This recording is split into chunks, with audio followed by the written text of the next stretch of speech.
नमस्कार. विधानसभेच्या इलेक्शनचं बिगुल अखेर वाजलं आणि सगळ्यात महत्त्वाचं म्हणजे सिंधुदुर्ग जिल्ह्यातल्या तीनही विधानसभा मतदारसंघांकडे अख्ख्या महाराष्ट्राचं लक्ष आहे.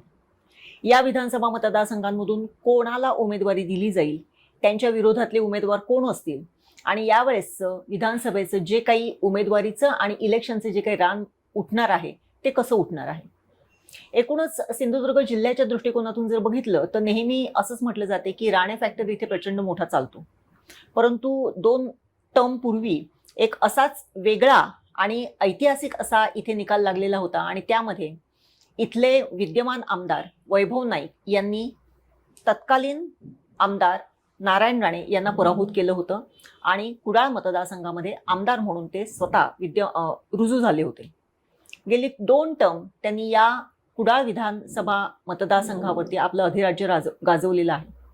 त्याचबरोबर आत्ता देखील ज्यावेळेस विधानसभेची निवडणूक जाहीर झाली त्यानंतर जी काही शिवसेनेची पहिली यादी जाहीर झालेली आहे त्यामध्ये देखील वैभव नाईक यांना प्रथम उमेदवारी कुडाळ मतदारसंघामधून देण्यात आलेली आहे. या सगळ्याच अनुषंगाने आज आपण वैभव नाईक यांच्याबरोबर चर्चा करणार आहोत. नाईक साहेब, तुमचं खूप खूप स्वागत आणि सगळ्यात पहिल्यांदा अभिनंदन तुम्हाला उमेदवारी मिळाल्याबद्दल. कुडाळ मतदारसंघ पारंपरिक मतदारसंघ, आपल्या मागे नेहमी असं म्हटलं जाते की नारायण राणेंचा पराभव करून तुम्ही त्या मतदारसंघामध्ये प्रवेश करते झालात. एकूणच हा जो काही आतापर्यंतचा राणे फॅक्टर आहे तो असताना पुन्हा एकदा एका राणे कुटुंबातल्या सदस्याबरोबर कदाचित तुमची या मतदारसंघामध्ये पुन्हा एकदा झुंज होण्याची शक्यता आहे. कशा पद्धतीने बघता ह्या सगळ्या काळाकडे? खरं तर कालच आदित्य ठाकरे शिवसेना नेते यांनी आमची बैठक घेतली आणि या बैठकीमध्ये मतदारसंघातील आणि जिल्ह्यातील प्रचाराच्या दृष्टीने नियोजन करण्यात आलं. आपले पक्षप्रमुख उद्धवजी ठाकरे आणि महाविकास आघाडीची आता लवकरच जागावाटपाची भूमिका जाहीर होईल आणि त्यानंतर उद्धवजी आमची सगळ्यांची उमेदवारी जाहीर करतील. परंतु गेल्या 2.5 वर्षापासूनच उद्धवजींच्या पाठीशी आम्ही खंबीरपणे उभे राहिलेलो आहोत आणि उद्धवजींनी त्यावेळीपासूनच आम्हाला मतदारसंघामध्ये काम करण्यासाठी प्रोत्साहन दिलेलं आहे आणि त्या दृष्टीने आम्ही या मतदारसंघामध्ये काम करतोय. खरं तर गेल्या आता ही 4थी निवडणूक मी या विधानसभा मतदारसंघामध्ये लढणार आहे आणि उद्धवजींच्या नेतृत्वाखाली 4ही निवडणुका मी लढलो आहे आणि एकाच पक्षावर निवडणूक लढलेलो आहे आणि इतर माझी विकास कामं असतील, माझ्या या मतदारसंघातील संपर्क असेल, मतदारसंघातील लोकांची उपलब्धता असेल. आता 2.5 वर्षामध्ये ज्या पद्धतीने भ्रष्टाचार केलेला आहे सरकारने, तो भ्रष्टाचार उघड करण्यामध्ये माझी भूमिका असेल. या सगळ्या गोष्टीमध्ये मी लोकांबरोबर राहिलेलो आहोत. त्यामुळे लोक हे आपला प्रतिनिधी म्हणून मला समजतात आणि त्यामुळे यावेळी सुद्धा एक सर्वसामान्य कार्यकर्ता म्हणून सुद्धा आणि या सगळ्या ठोकशाहीला विरोध करणारा कार्यकर्ता म्हणून लोक मला यावेळी सुद्धा संधी देतील अशी मला निश्चित खात्री आहे. आता ज्यावेळेस आपण लोकांचा होरा जर बघितला, या मतदारसंघामध्ये 2-3 महत्त्वाच्या घटना गेल्या काही वर्षामध्ये घडल्या. त्यातली सगळ्यात महत्त्वाची घटना म्हणजे जो काही पुतळा, राजकोट किल्ल्यावरचा जो काही छत्रपती शिवाजी महाराजांचा पुतळा आहे त्याचं पडणं म्हणा, त्याचं कोसळणं म्हणा, त्याचा इम्पॅक्ट किंवा हे जे शिवछत्रपतींचं जे काही स्पिरिट आहे ते तुम्हाला या निवडणुकीमध्ये तारक ठरेल का? खरं तर छत्रपतींचा शिवाजी महाराजांच्या पुतळ्याच्या भ्रष्टाचारानंतर जो काही प्रकार झाला तो राजकारणाचा आमच्या दृष्टीने भागच नव्हता. खरं तर या छत्रपतींनी या पावन झालेल्या सिंधुदुर्ग जिल्ह्यामध्ये आज छत्रपतींच्या सिंधुदुर्ग किल्ल्यावरूनच सिंधुदुर्ग हे नाव पडलेलं आहे आणि खरं तर ती आमची अस्मिताच आहे. हा छत्रपतींचा 400 वर्षापूर्वी बांधलेला किल्ला, त्यामध्ये असलेलं मंदिर, त्यामध्ये असलेल्या आम्ही केलेल्या सुविधा ह्या लोकांना माहिती आहे. परंतु या उलट राजकारणासाठी आणि भ्रष्टाचारासाठी छत्रपती शिवाजी महाराज स्मारकाचा वापर करणं, मोदींनी काहीतरी वेगळं केलं. छत्रपती शिवाजी महाराजांच्या पुतळ्यापेक्षा मोदींनी हा पुतळा केला असं जे सांगत होते ते खालच्या या छत्रपतीच्या स्मारकांच्या उद्ध्वस्तानंतर उघडे पडलेले आहेत आणि ते उघडे करण्याचं काम आम्ही या ठिकाणी केलं. खरं तर लोकांना कधी कळलंच नसतं की 36 कोटी रुपये खर्च करून सुद्धा पुतळा पडला, त्यामध्ये केवढ्या मोठ्या प्रमाणात भ्रष्टाचार झाला हे जगासमोर आम्ही दाखवून दिलं. त्याच पद्धतीने आम्ही मतदारसंघामध्ये आमचा वावर, खरं तर भाजपचे कार्यकर्ते माझ्यावर आणि राणे कुटुंबी माझ्यावर का बोलत आहेत, कारण मी हा भ्रष्टाचाराचा पुतळा उघड केला. आपल्याला असेल की जर मी तिथे पोचलो नसतो त्यावेळी तर हा प्रकरण लोकांपुढे गेलं नसतं. या पुतळ्याला काहीतरी क्रॅक झाला आहे, कुठेतरी हे झालं असं त्यांनी सांगितलं असतं. परंतु ज्या पद्धतीने आम्ही तिथे पोचलो आणि लोकांनी हा पुतळ्याची अवस्था बघितली, ज्या पद्धतीने पुतळ्यामध्ये भ्रष्टाचार झाला हे बघितलं, पंचधातू म्हणून सांगितलं, लोखंड कसं वापरलं, त्याचं वेल्डिंग कसं केलं हे बघितलं आणि एकमेकाला वाचवण्याचा प्रकार सुरू केला आणि तो आम्ही लोकांसमोर आणला. खरं तर एखादी घटना घडल्यानंतर विरोधी पक्षातल्या लोकांचं सुद्धा काम आहे की त्या ठिकाणी जाणं. त्या जाण्यामुळे माझ्यावर जे आरोप करण्यात आले, उद्या पुरावा मिळणार आहे, परवा पुरावा मिळणार, परंतु सत्यता पुरावे देऊ शकले नाही हे लोकांसमोर पडलं. त्यामुळे या बाबतीत राजकारण कोण करतं, लोकांची दिशा बदलण्याचं काम कोण करतं हे जिल्ह्यातील आणि राज्यातील जनतेने बघितलेलं आहे आणि त्यामुळे ती आमची भूमिका होती. त्यामध्ये राजकारण करणं ही आमची भूमिका नव्हती. त्यामुळे या विषयावर आम्ही राजकारण करणं, ह्या विषयावर आम्ही निवडणूक लढवणार आहे. परंतु निवडणूक आम्ही भ्रष्टाचारावर आणि त्या प्रवृत्तीवर आम्ही मात्र निश्चित लढवणार आहोत. बरोबर आहे. ज्याप्रमाणे आता कुडाळ मतदारसंघ जर म्हटलं तर सगळ्यात महत्त्वाचं म्हणजे तिथल्या मच्छीमारांचा प्रश्न गेली अनेक वर्ष आहे. पारंपरिक मच्छीमार अजूनही त्यांच्या म्हणजे त्याला चांगले दिवस यावेत ह्या प्रतीक्षेमध्ये आहेत. त्याचबरोबर तिथे LED मच्छीमारी आहे किंवा पर्सिन नेट मच्छीमारी आहे किंवा बाहेर परराज्यातले ट्रॉलर्स येतात आणि आपल्याकडे मच्छीची जी काही उधळण म्हणजे मोठं कॅचमेंट घेऊन जातात. हे जे काही नेहमीचं सातत्याने घडतंय आणि आपला इथला मच्छीमार मात्र त्या सगळ्या गोष्टींपुढे अत्यंत हतबल आहे. या सगळ्या गोष्टींसाठी गेल्या 10 वर्षामध्ये, कारण तो आपला गाभा आहे, फार मोठं एक उत्पन्नाचा स्रोत त्याच्यामधून आपल्याला मिळत असतो, आपल्या रेव्हेन्यूचा तो विषय आहे. कशा पद्धतीने तुम्ही हे सगळं सांभाळण्यासाठी किंवा त्यांना कुठेतरी एक चांगला हात देण्यासाठी काय तुमचं खरं तर पारंपरिक मच्छीमारांचा लढा जेव्हा सुरू झाला त्या लढ्यापासून मी त्यांच्या पाठीशी आहे. परंतु मी आमदार झाल्यावर मात्र या पारंपरिक मच्छीमारांना जर सर्वप्रथम न्याय कोणी दिला असेल, या पारंपरिक मच्छीमारांचा विधानसभेत जर आवाज कोणी उठवला असेल तर तो वैभव नाईकांनी उठवलेला आहे. आपल्याला माहिती असेल की हा कायदा पर्सनेटच्या विरोधित कायदा असून देत, LED फिशिंगच्या विरोधात कायदा असून देत, त्यांचं क्षेत्र किती असून देत, आज पर्सनेटला नवीन लायसन्सला बंदी असून देत, हा सगळा विरोध मी केल्यामुळेच हे कायदे त्यांना करावे लागले. आज पण विधानसभेत असं एक अधिवेशन केलं की ज्या अधिवेशनामध्ये मी आवाज उठवला नाही. परंतु दुर्दैवाने सत्तेतले असलेले लोक याला त्यांची आर्थिक हितसंबंध यामध्ये अडकलेले आहेत. आज आपण गेल्या 5 वर्षामध्ये उदय सामंत मंत्री होते, त्यांचे रत्नागिरीचे हितसंबंध गुंतले आहेत. आता रवींद्र चव्हाणांनी जे ठाण्यामध्ये रायगडमध्ये हितसंबंध गुंतले आहेत. त्यामुळे ह्या LED फिशिंग गोव्यामध्ये हितसंबंध भाजपचा असल्यामुळे ते गुंतले आहेत. त्यामुळे ह्याच्यावर ठोस कारवाई हे करत ही वस्तुस्थिती आहे. आमचा लढा सुरूच आहे. आज आपण दुर्दैवाने आज आम्ही 4 बोटी उद्धवजी काळात मुख्यमंत्री असताना करून घेतल्या, जे स्पीड बोट आहेत. परंतु 4 पैकी 2 बोट कशा त्यांनी ज्या बोटी येऊन पडल्या आहेत, परंतु ह्यांच्या विरोधामुळे त्या बोटी सिंधुदुर्ग रत्नागिरीपर्यंत येत नाही. रत्नागिरीची बोट काही दिवसापूर्वी आली पण सिंधुदुर्गची अजून देत नाही, कारण हे सत्ताधाऱ्यांचा त्याला पाठिंबा आहे. मी या विरोधी आमदार म्हणून माझा त्याला विरोध आहे. परंतु ह्या बोटी जर आम्ही घेतलेल्या जर आल्या असतं तर त्याला अजूनही आपण अटकाव करायला शकलो असतो. आज आम्ही LED नुसतं पकडल्यानंतर किंवा पर्सेंट पकडल्यानंतर दुसरा दंड होत होता, परंतु आम्ही त्यांच्यावर कारवाई करण्यासाठी सुद्धा शासनाचा कायदा नियम बदल घेतला आणि त्यामुळे पारंपरिकच्या लढा यशस्वी झाला तर काही प्रमाणात झाला. परंतु अजूनही हा लढा जर करायचा असेल तर त्यामध्ये आम्ही सत्तेत गेलो पाहिजे आणि निश्चितपणे खात्री आहे की सत्तेत आम्ही गेल्यानंतर या लढ्याला पर्सेनेट LEDला आम्ही बंदी आणणारच आहोत आणि पारंपरिक मच्छीमारांचा आवाज मी विधानसभेमध्ये वारंवार उठवला आहे आणि तो उठवत राहणार आहे. ज्या शिवसेनेतून तुम्ही तुमचं प्रतिनिधित्व करताय त्या शिवसेनेने प्रथमपासूनच हिंदुत्वाचा जो काही मुद्दा आहे तो सातत्याने त्यांच्या ह्याच्यात धगधगता ठेवलेला होता.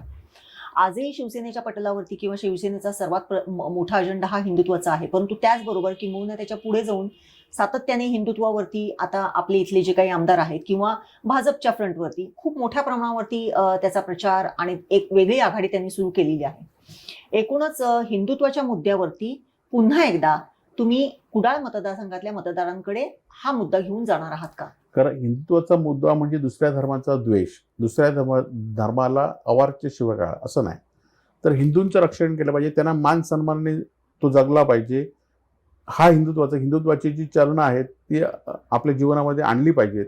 हा खरं हिंदुत्वाचं. आणि त्यामुळे आम्ही त्या दृष्टीने बाळासाहेबांनी जे हिंदुत्व खरं तर ह्या देशामध्ये हिंदुत्व कोणी आणलं तर बाळासाहेबांनी आणलं. त्या बाळासाहेबांच्या विचारावर आमचं हिंदुत्व चालू आहे आणि त्यामध्ये जराही फरकत आमची नाही आहे. आम्ही ठाम कुठल्याही गोष्टी असतील हिंदूंना ज्या गोष्टी हिंदूंबरोबर असतील त्या गोष्टीसाठी आम्ही आजही आहोत आणि आम्ही ही निवडणूक सुद्धा हिंदुत्वाच्या उद्धवजींनी सांगितलेल्या हिंदुत्वाच्या मुद्द्यावरच आम्ही ही निवडणूक लढवणार आहोत, त्यामध्ये कुठलाही कॉम्प्रोमाइज नाही.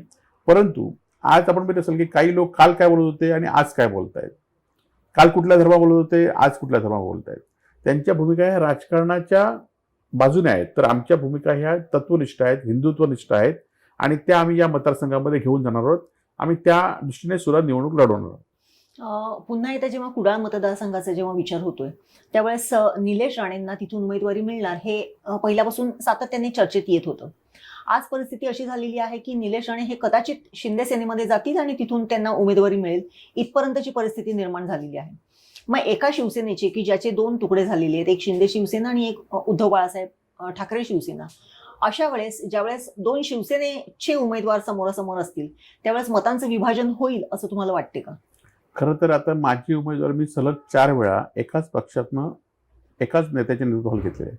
काही जणांची उमेदवारी फक्त उमेदवारी तत्वनिष्ठ उमेदवारी नाही, निष्ठेने उमेदवारी नाही, तर आपल्याला फायद्याला असेल, ज्या पक्षाचा जोर वाटत असेल तिथनं, ज्या पक्षाकडनं लाभ होत असेल तिथनं उमेदवारी आहे आणि त्यांची उमेदवारी जाहीर होऊन देत, मग आम्ही त्यावर बोलू. परंतु असा कुठलाही होणार नाही की उद्धवजींना आणि बाळासाहेबांना आणि शिवसेना मानणारे जिल्ह्यातील जनता ही उद्धवजींबरोबरच आहे आणि महाविकास आघाडीची साथ आहे आणि व्यक्तिशः मी पण लोकांपर्यंत पोहोचलेलो आहे. त्यामुळे हा कुठलाही फरक होणार नाही की आम्ही जे चिन्ह मशाल आमची आहे ते लोकांपर्यंत पोहोचली आहे, ती लोकांपर्यंत पोहोचू आणि त्याच्यावरच लोक राहतील. मध्यंतरी ज्यावेळेस शिंदे सेने म्हणजे शिवसेनेचे दोन जेव्हा भाग झाले त्यावेळेस शिंदेबरोबर अनेक जण गेले त्यांच्यामध्ये. एक प्रवाह असाही होता आणि तेव्हा प्रचंड मोठी चर्चा होती की आपणही तिथे जाण्याची शक्यता नाकारता येत नाही, किंबहुना ईडीचं जो काही आहे म्हणजे कित्येक जण ईडीच्या भीतीने तिथे गेलेले आहेत, भाजपमध्ये गेलेले आहेत असंही म्हटलं जाते. तत्कालीन परिस्थिती देखील तशी होती, परंतु त्या ह्याच्यात ओव्हरकम तुम्ही केलं आणि उद्धव बाळासाहेब ठाकरेंबरोबर राहिलात. खरंच तशी परिस्थिती तेव्हा होती का? आपण बघितलं असेल की आम्ही निष्ठेने पक्षावर राहिलो हे सगळ्या लोकांना माहिती आहे. खरं तर आम्ही ज्या लोकांनी आम्हाला विश्वासानं दिलं आहे, खरं तर मी एका प्रवृत्तीविरुद्ध, एका शक्तीविरुद्ध लोकांनी पक्षाशी गद्दारी केली अशा उमेदवारांच्या विरोधात मी निवडून आलेलो आहे. त्यामुळे लोकांशी प्रामाणिक राहणं हे माझं पहिलं कर्तव्य होतं. मग त्यात माझी व्यक्तिशः आमिष असतील, व्यक्तिशः मला अनेक अडचणी असतील, त्या मी कधी गृहीत धरल्या नाहीत किंवा त्याला समोर गेल्या. तर लोकांनी मला कशा पद्धतीने निवडून दिलं ह्या गोष्टी मी पहिल्यापासून मनात ठेवल्या आहेत. त्यामुळे अशी आमिष आलीत किंवा अशा अडचणी आल्यात तरी माझी तत्त्व हल्ली नाहीत. म्हणूनच माझ्यावर चौकशा झाल्या आहेत, अजूनही चौकशी सुरू आहे. परंतु मी एवढं सांगेन की भ्रष्टाचाराचा ₹1 माझ्याकडे नसल्यामुळेच, भ्रष्टाचाराचा किंवा माझ्याकडे मी कुठलाही डाग लावून नसल्यामुळे मी आज ताठपणाने 2.5 वर्ष त्या भूमिकेच्या विरोधात आहोत. खरं तर अनेक वेळा विकास कामासाठी सत्ताधाऱ्यांबरोबर जावं लागतं, बोलावं लागतं, त्यांच्याशी चर्चा करावी लागते, त्यांना निवेदन द्यावं लागतात. तरी पण माझ्या व्यक्तिशा कामासाठी मी कधी कोणाकडे गेलो नाही. सत्ताधाऱ्यांनी सुद्धा माझ्या मतदारसंघातील विकास कामावर सातत्याने अन्याय केला. मी काही कामं उद्धवजींच्या काळातली कोर्टातनं सोडून घेतली, ती केलीत. परंतु आज मुख्यमंत्री सडकमध्ये माझ्या मतदारसंघातला रस्ता नाही. माझ्या मतदारसंघामध्ये शासकीय मेडिकल कॉलेज, महिला कॉलेज आहे, त्यांना आता सुरू केल्यानंतर आता त्यांना वर्षभरात निधी दिला नाही. परंतु हा अन्याय माझ्यावर तुम्ही केला असतं तर बरं, माझ्यावर चौकशी, माझ्यावर दडपण ह्या झालं. परंतु मतदारसंघावर अन्याय या लोकांनी करता कामा नये होता, परंतु केला. जनता त्यांना त्या दृष्टीने जनता त्यांना धडा शिकवेल. ज्यावेळेस आता कुडाळ मतदारसंघातून आपण निवडणुकीला सामोरे जाणार आहात त्यावेळेस आता म्हणजे तत्कालीन परिस्थिती वेगळी होती, तेव्हा अखंड शिवसेना होती. आज शिवसेनेचे 2 भाग झालेले आहेत, राष्ट्रवादीचे 2 भाग झालेले आहेत, आघाडी म्हणून हे सगळे पक्ष तुमच्या सोबत असतील. परंतु त्याचबरोबर अपोजिट भाजप आणि त्याचबरोबर राणे परिवारातले एक सदस्य आणि एक वेगळं वलय जे काही राणे परिवाराला आहे ते, अशी एक वेगळी मोठी टीम, मोठी फळी तुमच्या समोर असणार आहे. यावेळेस तुम्ही मतदारांकडे कुठला अजेंडा घेऊन जाणार आहात या सगळ्या ह्याला टॅकल करण्यासाठी? खरं तर मी लोकांचा असलेला संपर्क आणि लोकांना मी जे आश्वासन दिलंय त्यातलं 99% आश्वासनं मी लोकांची पूर्ण करू शकले, हा मला विश्वास आहे. आज खरं तर दुर्दैवाने सत्ता नव्हती. आता येणाऱ्या सत्ता महाविकास आघाडीनंतर मला त्यामध्ये संधी मिळेल. संधी मिळाली की माझं विजन तयार आहे. या मतदारसंघामध्ये पर्यटनदृष्ट्या काय केलं पाहिजे, या मतदारसंघामध्ये आरोग्यदृष्टीने काय केलं पाहिजे, इको टुरिझममध्ये काय केलं पाहिजे, ह्या सगळ्या गोष्टी माझ्याकडे तयार आहेत आणि त्या दृष्टीने मी त्या करणार आहेत. आणि माझं तरुणांना रोजगार हेच माझं प्रामुख्याने विजन या मतदारसंघामध्ये राहणार आहे. सातत्याने मगासपासून तुम्ही बोलत होता की भ्रष्टाचार मुक्त मतदारसंघ किंवा भ्रष्टाचार मुक्तीसाठी आपला लढा असणार आहे. एकूणच गेल्या काही वर्षांमध्ये अशा काय गोष्टी होत्या की ज्या भ्रष्टाचाराने डबडबलेल्या होत्या किंवा भरलेल्या होत्या आणि ज्याच्यासाठी तुम्ही सातत्याने प्रयत्न केलात? मध्यंतरी एक बाउन्सरचं प्रकरण देखील तुम्ही हाताळलेलं होतं. काय सांगाल एकूणच ही परिस्थिती काय? खरं कशा तर पद्धतीची?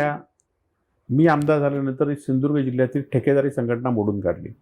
परंतु आता गेल्या 2.5 वर्षामध्ये ही टेंडर मॅनेज करण्याचं काम पुन्हा एकदा राणे समर्थक भाजपच्या कार्यकर्त्यांनी सुरू केलं. आज छत्रपती शिवाजी महाराजांच्या पुतळ्यानंतर आपण ते बघितलं असेल.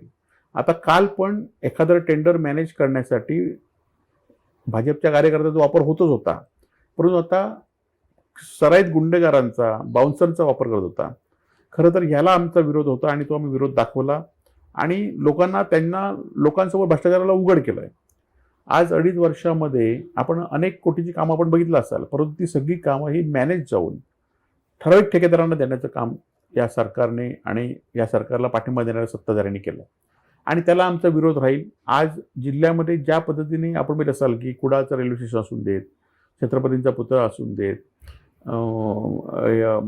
करुळ घाट असून देत, ह्या सगळ्या गोष्टीमध्ये ज्या पद्धतीने भ्रष्टाचार लोकांना तो दिसतोय आणि ते उघड करण्याचं काम आम्ही वारंवार केलं आणि यापुढच्या कामात आम्ही ते करू.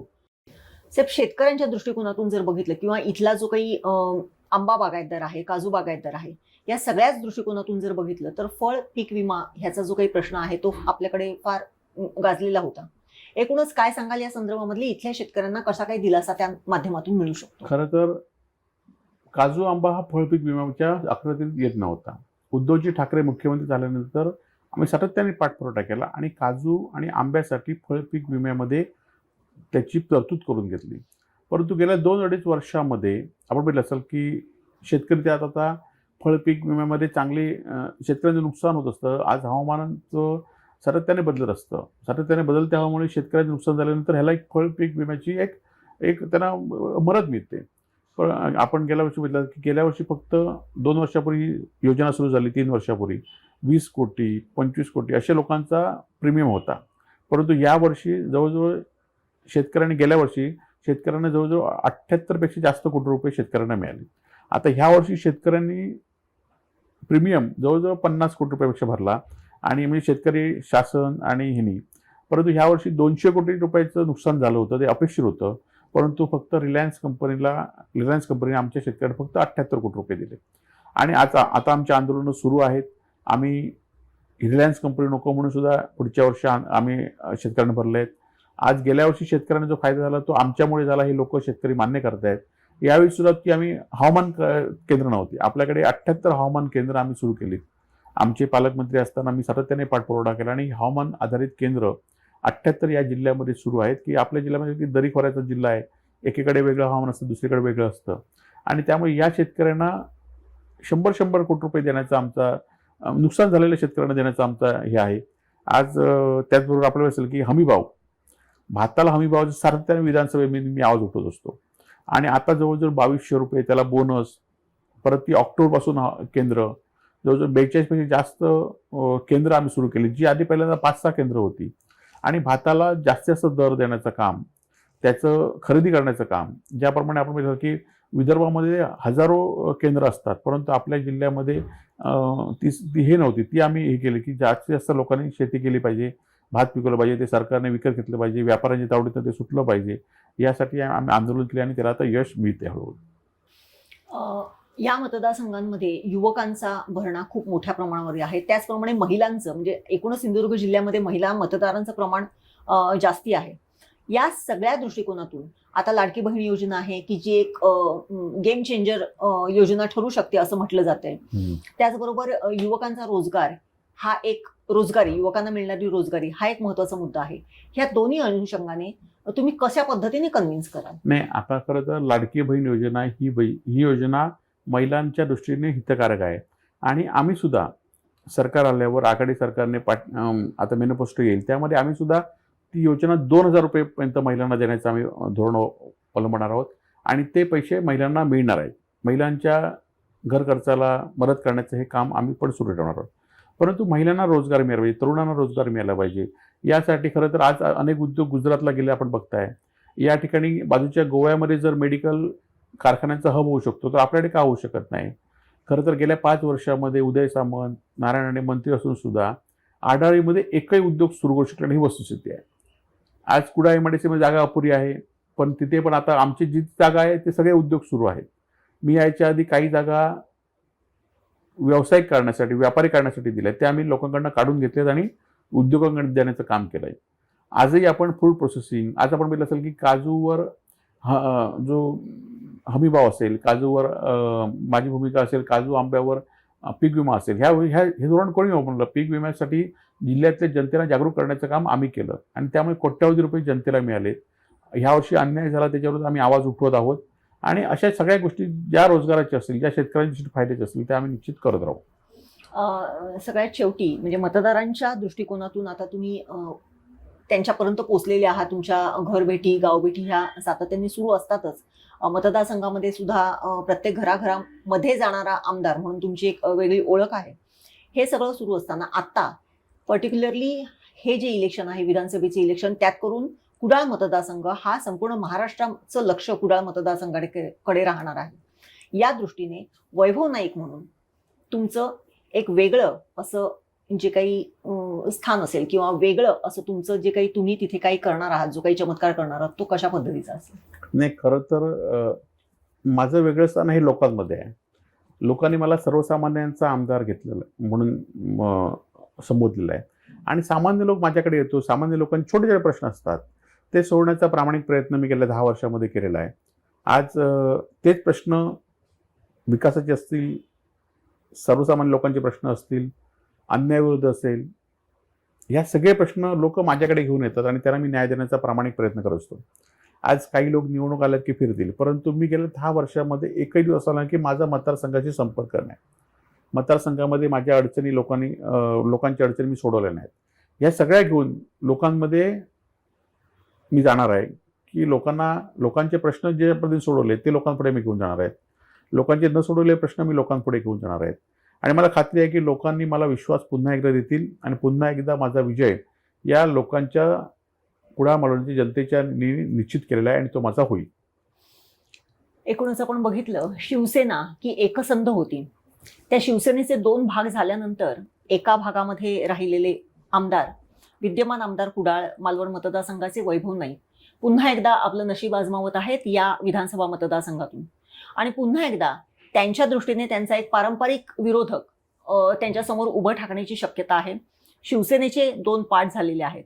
या दोन्ही आव्हानांच्या पार्श्वभूमीवरती ते या विधानसभेचं हे रणांगण कसं काय काबीज करणार आहे येता काळच सांगेल. त्यांच्या पुढचे जे काही विचार आहेत ते स्पष्ट आहेत.